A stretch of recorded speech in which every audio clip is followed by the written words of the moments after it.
Hello, everyone, and welcome to our webinar series, A Senior's Guide to Building a Modular ADU.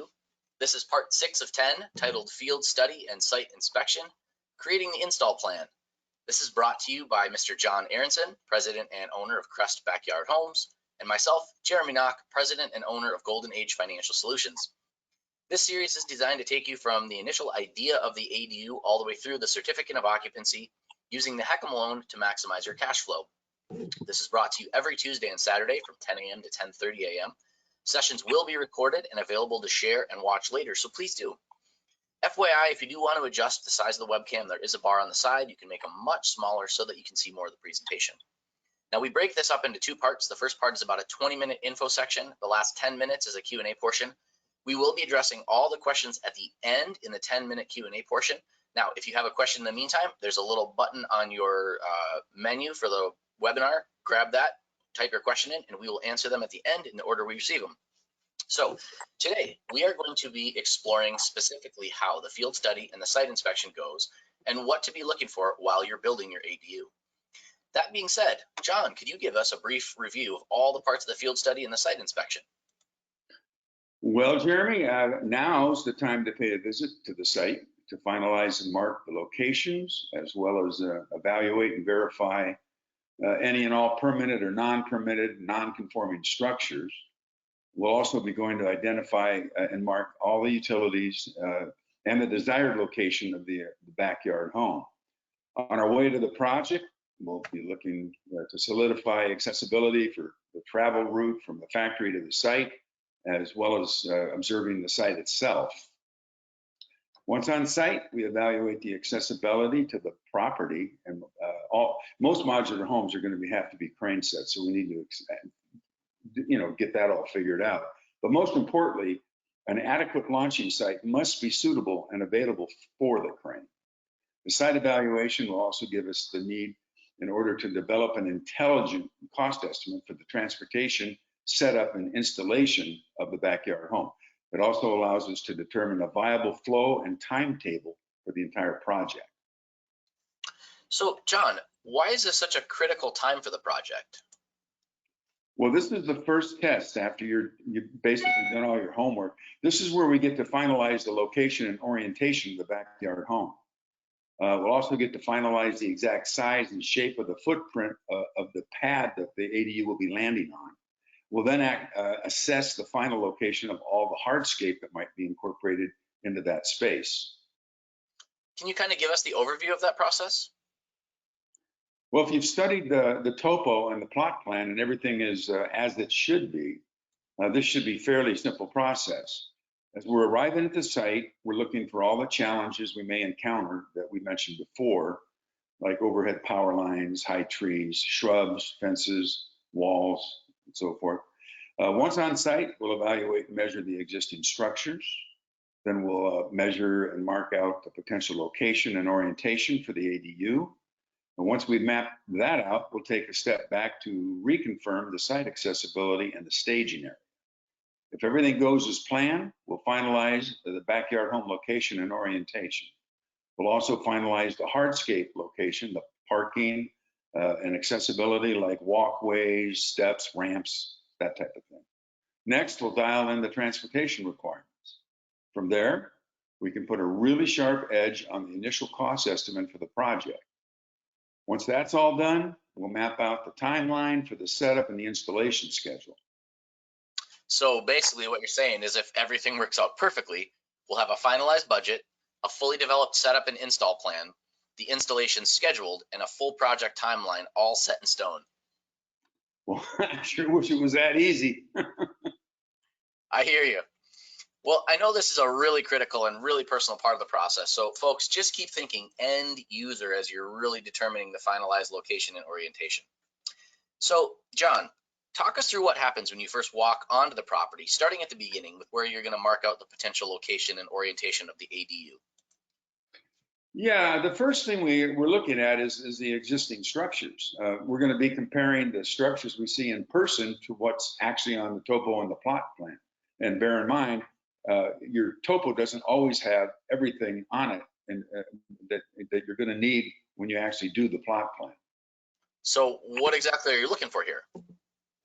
Well, first off, the obvious, are there any structures that exist that aren't on the topo or plot plan, as I just stated? Well, what if there are? We'll have to confirm whether the structures are permitted or not. What if it isn't? We'll have to look at some options. Does the structure need to come down? Can it get permitted? Is it in the way? And if not, do we even need to worry about it? I will say one thing. Often, if you do have an unpermitted structure on your property, you may have a difficult time trying to pull a new permit until you get the unpermitted or non-conforming structure permitted. Got it. So there's definitely some order of operations to think about. So what do you do after you get through all that process? Well, we're then going to measure the dimensions of all the structures. We'll also measure out all the setbacks, easements, encroachments, etc. Once we've done that, we'll mark out the desired location for the ADU. And how do you do that? Well, this can generally be accomplished with biodegradable spray paint or string lines. We prefer using color-coded spray paint in order to mark the location of all the utilities from the grid of the primary residence to the connection points of the ADU. So for the folks at home, this is where the visual representation really starts, and this is also where the educated guessing part really starts. Yep. We'll first paint out the lines, then we'll start measuring against all the setback requirements. And this is absolutely critical and needs to be exact, especially if space is tight. We'll then mark out potential hardscape locations. Should you want to plan any hardscape, such as the driveway, parking spots, patio slabs, decks, barbecue, or outdoor kitchens, now's the time to do that. And if you want ground level or raised planters, you want to mark them into the space as well. So folks, you're really going to want to keep those things in mind, because if you're using this as a rental situation, it's really going to help to increase your rent potential. It's also going to really drive your vacancy rates down. So John, let's troubleshoot a little bit. What do you do if any parts of any of those things that you mentioned is in a setback area?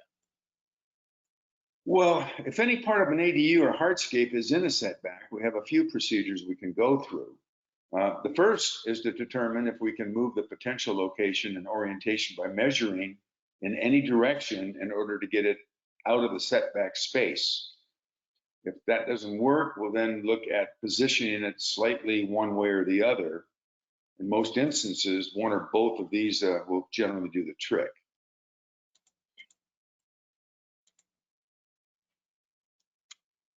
Well, I do want to encourage everyone to think in small increments here.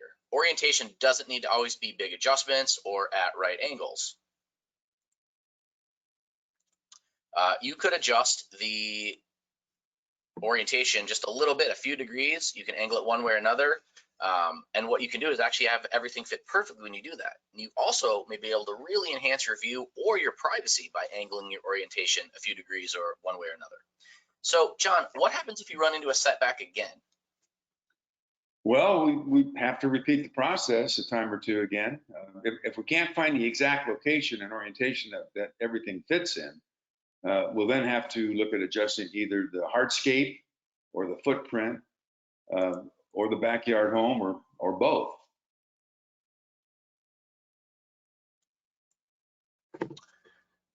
This requires, well, I would say, yeah, I'm sorry about that. This requires extensive examination in 3 separate areas. The first one occurs en route from the factory to the site. The second one occurs at the site, and the third one is the staging area. So I have to apologize, folks. It looks like we had a little bit of a technical difficulty. So I'm just going to actually back up for just a minute, just so everyone can see some of the screens that we were sharing.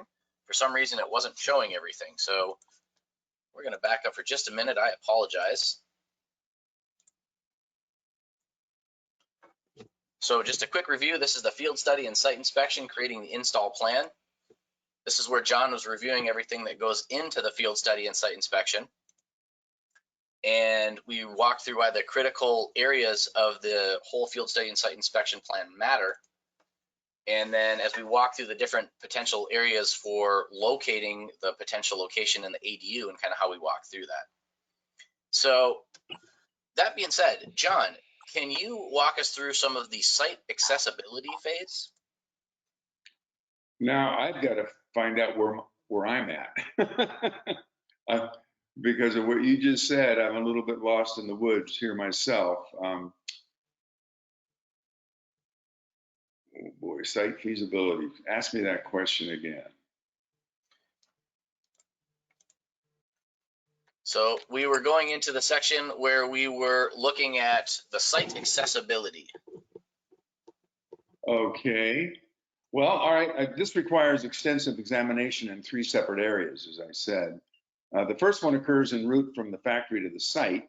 The second one occurred at the site. And the third one is the staging area. So walk us through each of those processes. Well, here's where we're going to be using the measurements of the existing structure comes in handy. We'll be examining them very carefully and measuring the distances between each of them. We also measure the distance from any overhead power lines. If there's any overhead power lines that the crane company feels get too close to the crane, it may be necessary for the power lines to be temporarily disconnected and reconnected, and this can only be done by the utility company. And please remember, you need to notify your neighbors of any interruption. Most importantly, if you know of any neighbors who are on any type of life support system, they need to make any necessary alternative power arrangements. Absolutely, absolutely.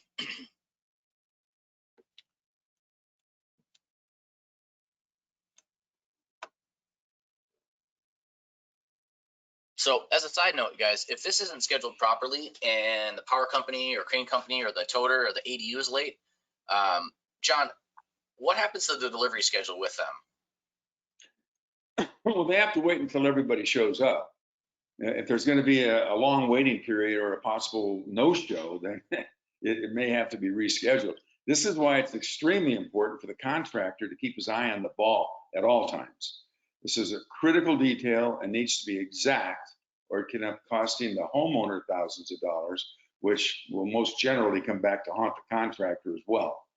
It could get really ugly. So it's incumbent on the contractor to check and recheck and then check again. And again, I say check, recheck, and check again to make sure that the timing of the procedure goes off without a hitch. Yeah, we really can't stress enough how important that part is, simply because of the potential health and safety issues for your neighbors, as well as just the overall timing and cost that it can add to this project if not done properly. That's true. I mean, next to any high trees or shrubs will have to be evaluated by the crane company in order to determine the size of the crane. That will be needed, and that's going to be needed information that you're going to have before you even order the crane. And by the way, the larger the crane, the more expensive it will be. How do roads factor into this? Well, just like the toter, narrow or windy roads, steep hills, or acute dips have to be evaluated by the crane company for reasonable and safe access to the actual staging area. What about if someone has existing fencing?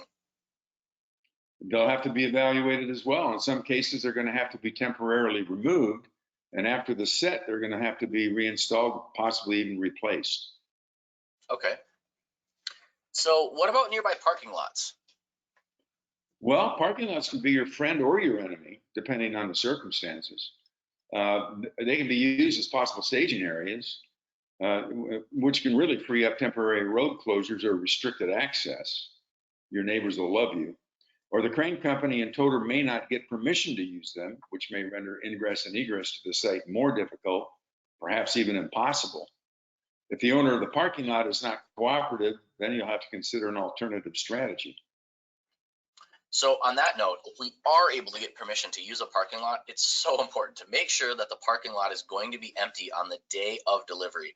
I've seen it go the other way. It can add so many hours to the delivery and installation while the owners of those cars are located and the cars moved. And that can really create a lot of headaches. Now, John, let's look at some travel routes, shall we? Yeah, well, here's another extensive examination, and this one occurs en route from the factory to the site. And we're looking for low bridges and overhead power lines, windy and narrow roads, acute dips that may take it make it difficult, if not impossible, to navigate. So we're doing this to avoid costly mistakes and problems en route.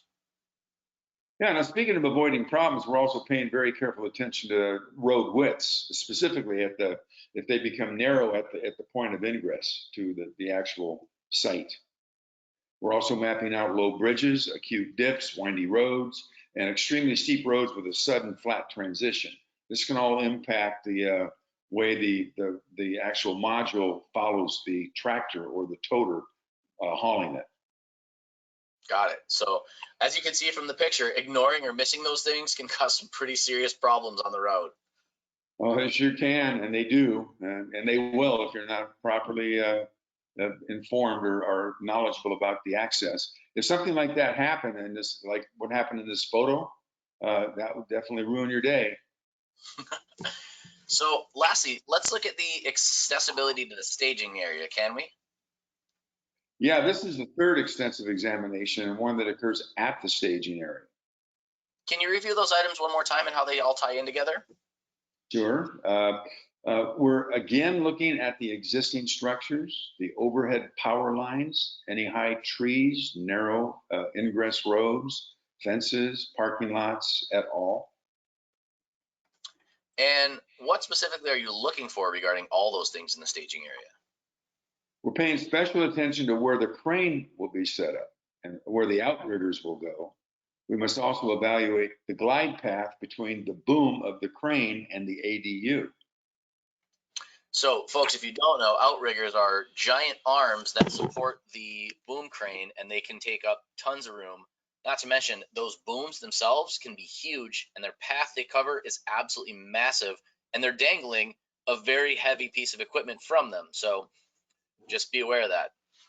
Yeah, it's about 10 to 12 tons to be specific. You don't want them falling on anything, let alone somebody. But what Anyway, if we're a hard hat? yeah, hard hat won't help. You barely be able to scrape the hard hat off the ground. And yeah, they sure can. We're taking that maneuvering area into consideration in relationship to where the toter, and in some cases, toters, because you may be hauling multiple modules, and you're going to have to understand where that's going to best be set up in whatever parking area that you have. Specifically, will the crane be able to access the ADU on the toter? That's another big thing. During the crane set, could the boom or the ADU hit anything between the toter and the installation location? These are all things that need to be factored in. Any other considerations in the staging area? Yeah, if we encounter anything that delays the set, we need to know whether the crane and the toters will be able to sit parked for potentially a full day. However, do know that this is a very expensive undertaking. Got it. Yeah, and all those pieces of equipment are very large, so if they've got to sit for a full day, they're definitely going to disrupt things. So now that we know all the different ways the accessibility needs to be assessed, can you give us a brief review how all that plays into the final location and orientation of the ADU? Now, after the site evaluation, we're going to go back and do one last check to assess if the current location and orientation will work. And again, it's check, recheck, and check again. And if there's any obstacles? We'll need to make any necessary adjustments to the footprint of the pad the backyard home will be installed on. Then we're going to need to determine once and for all the final location, and again, the orientation and the maximum size of the backyard home. Got it. And so this is really, it's so many different pieces to this puzzle, and three different angles to look at all of these different possible obstacles from. So just keep that in mind. As you have your heart set on a space, this is why we encourage you to think in small increments here. You might have that perfect space picked out, and that orientation gets to tweak it just a little tiny bit, and you get to drop it in. If not, you may have to go back to reassessing. So now that we've got all that set, what happens next? Will accurately indicate the transportation requirements, such as the number of toters, as I mentioned earlier, the crane and rigging equipment requirements, and again, the traffic control that will be needed. Also, the overall width of the ADU will determine if pilot vehicles and the CHP will be required to escort the toters. This can impact the transportation costs significantly. Once at the location, additional traffic control might be required as well. So we make sure to include proper signage and delineators like cones and caution tape. In certain cases, you may have to have on-site flagmen direct traffic in each direction should a lane have to be temporarily closed. And you might even have to do an entire road closure. In that case, flagmen would, signage and detours will have to be posted and established and monitored. And from there, where do we go? We get out the pencil sharpener and finalize the project estimate. We factor in the ADU cost, the number of toters, traffic control, transportation, and any type of crane or any type and size of crane that might be required. So how much does the size of the ADU affect the cost? Well, for a 1-bedroom, 1-bath backyard homes from 400 to 600 feet, or generally there's really no appreciable economy of scale.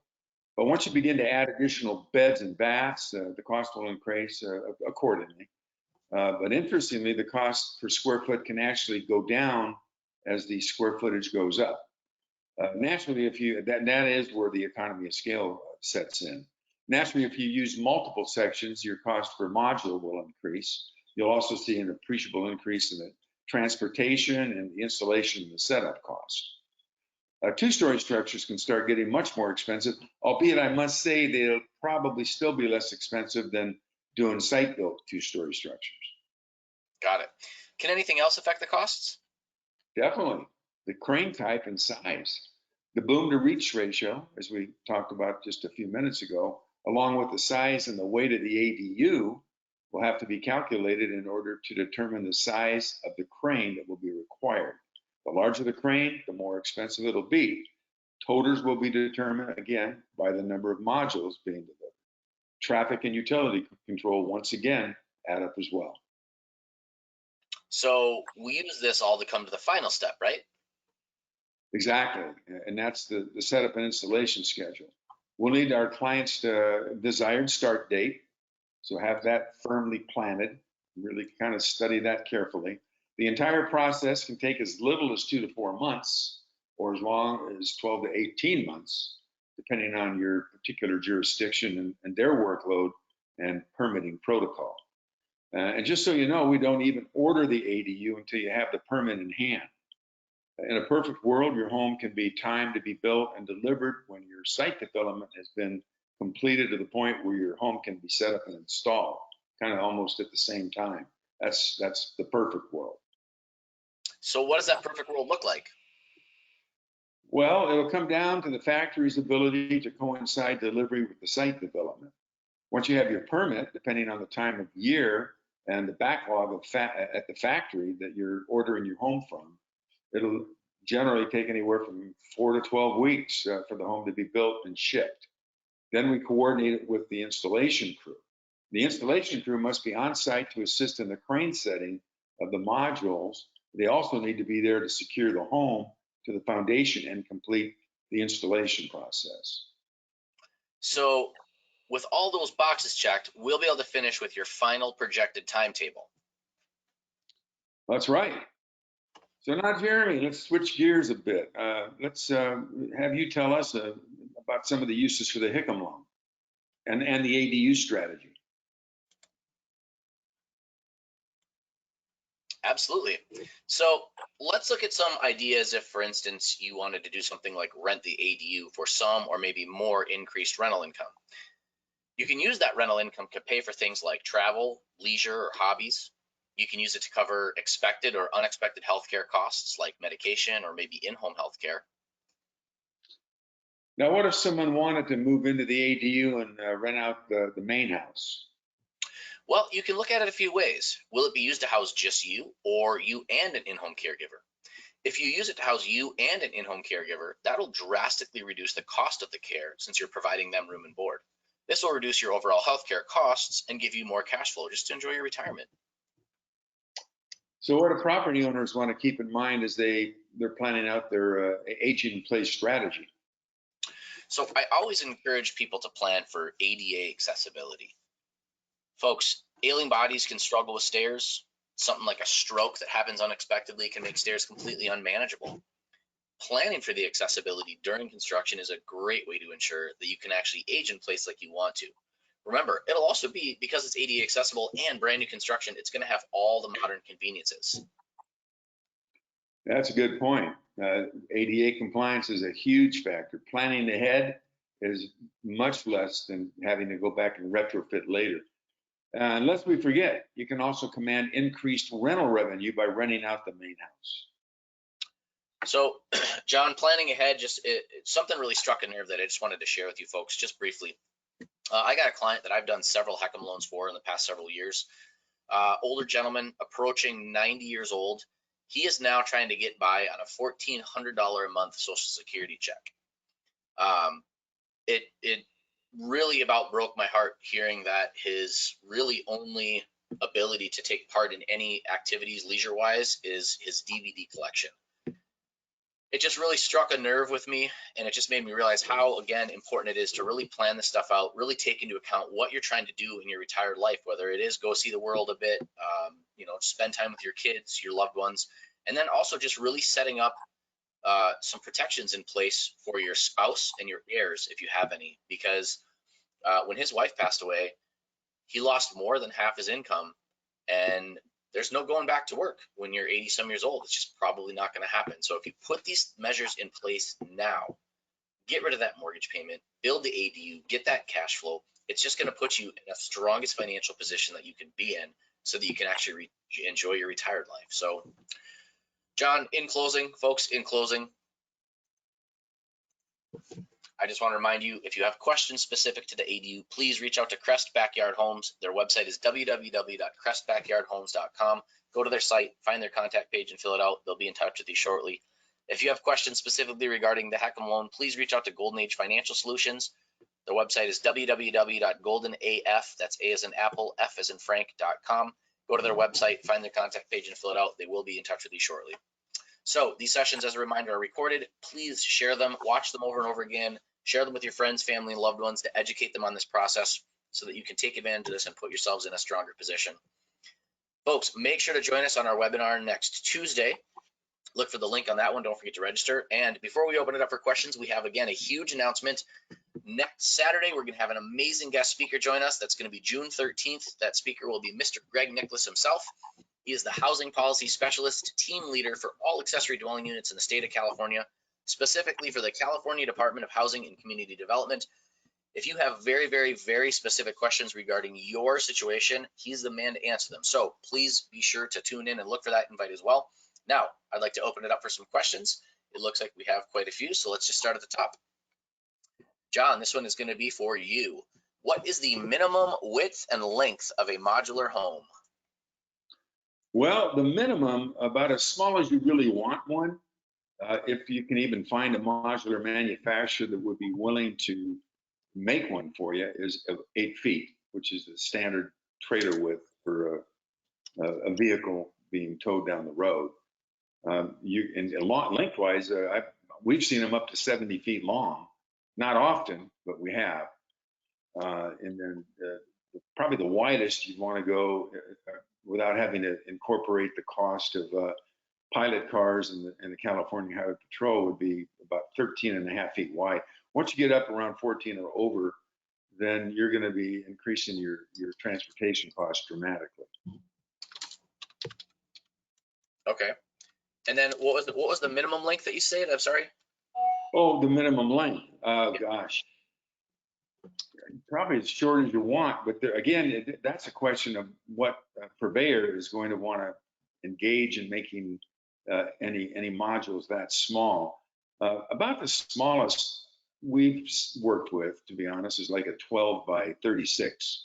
That's a pretty standard size, and that's only 430 square feet. So you got to take spatial relations into account too, and how comfortable you're going to be. But I also understand if you're restricted by the amount of space you have on the property, that has to be factored into the equation as well. However, that stated, you can always go up if your jurisdiction will allow second stories. Got it. And here's another one for you, John. What is a basic 500 square foot ADU, and what is average set costs? Like, how much cheaper is it to build a stick build than a stick build? wow. There's a rule of thumb. You've got probably the least expensive option would be manufactured, HUD manufactured components. And they're going to run right in the neighborhood of about $100 to $150 a square foot. A modular is going to run about, and they're made the same way, by the way, as a HUD manufactured home. One is under the HUD mandate, the other one is under the local preemptive code, and that's pretty technical. And if you have any questions about what the differences are on that, please feel free to contact me, because it does get a little bit technical and confusing for folks. But that is right in the middle of a HUD manufactured and a site-built home, and it's going to run right around $175 to $200 a square foot. Maybe, depending if you want to go real custom, you could get it up to $250, $275 a square foot very easily. Now, site-built, and we're general contractors as well as manufactured modular home contractors, so we really have no preference. It's basically all about pleasing the client. But I can tell you from experience as a general contractor, that's where you're going to be spending a lot of money. It's $300 to $350 a square foot across the board in San Diego County if you're working with a bonded, licensed, and insured contractor who's paying fair wages to his subs and his employees. Now, in San Diego, there's a lot of contractors that don't operate under those rules.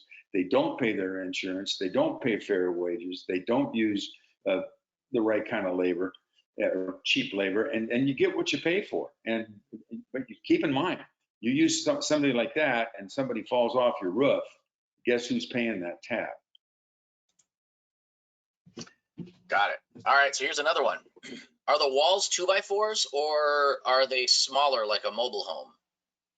Well, first of all, let's establish some ground rules here.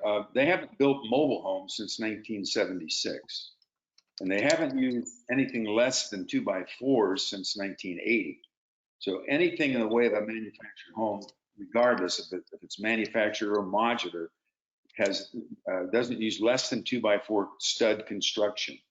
And most today use 2x6, and there's even manufacturers that are getting into all steel frame construction. So the level of sophistication and improvement for factory built housing today is by far and away much better than even site built. And again, we do both. Now, you don't have any warped wood in a controlled environment. You don't have any wet or cracking wood to deal with, or heavy. Everything is kiln dried. The quality of construction, all you have to do is take a tour through a factory, and I can arrange that for you to see just how they build off-site or factory built construction nowadays. What you're referring to, I think, whoever asked the question, without going into too much labor on this, you're still talking about trailers. I mean, they still build trailers and RVs and, fifth wheelers and things like that with thin construction, but not factory built housing. So you're saying they're not using so much paneling, they're moving towards the studs, drywall. Studs, drywall, heavy duty siding, everything now they use is pretty much factory installed, is hardy board, or what they call a cementitious material. It's kind of a combination of cement and fiber that's got a real high fire retardant factor. Got it. All right, two more quick questions and then we're pushed for time. So do all modular homes require a crane set? Generally, yes. In some instances, no. There are instances where you can actually roll them on a stem wall. They all do require foundations, and they require stem wall foundations. You can't set them on a slab on grade because they have a crawl space underneath them, and that crawl space has to be accessible because there's electrical and plumbing and utility connections underneath that have to be accessed. But yeah, I would say 90% of the time, if a crane is accessible, or if you can access the location with a crane, it's best to use the crane. But if there's situations where that's not practical, then you use skate and roller systems to actually slide the components onto the foundation. Got it. We had one more question here, and I'm just going to direct them to you, John. This question is, do you have any ADU models we can see? So if it's okay with you, John, I'll just take this. Pretty much every photo you guys have seen that we have used in all of these presentations have been models that Crest has built. So if you've been impressed with those things like I have, you can actually see those models. So reach out to Crest, go to their website, go to their contact form, and John can set up a time to actually take you on a personal tour of those models. And they really are stunning, you guys. So I strongly encourage you to take a look at that. Well, With let that, me, oh, go ahead. one quick proviso. We just sold our 2-story hybrid. It's in escrow now, so it may not be around much longer. So if you want to see that, I would suggest you make an appointment quickly. The other one we own, we do use that as a model, so we can make arrangements for by appointment for anybody that would like to take a little tour of that one anytime, Monday through Sunday from 1 to 4. Perfect. All right, folks. Well, thanks so much for joining us. Be sure to be on the lookout for the next invites for Tuesday and then next Saturday as well. Thank you guys so much for joining us. You have a great weekend. Take care, everybody.